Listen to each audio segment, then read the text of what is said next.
we are looking at how to pronounce the name of this wonderful mythological creature associated with Greek mythology.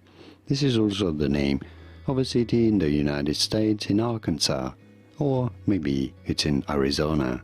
Oh well, where is it? Anyhow, how do you say it? Phoenix.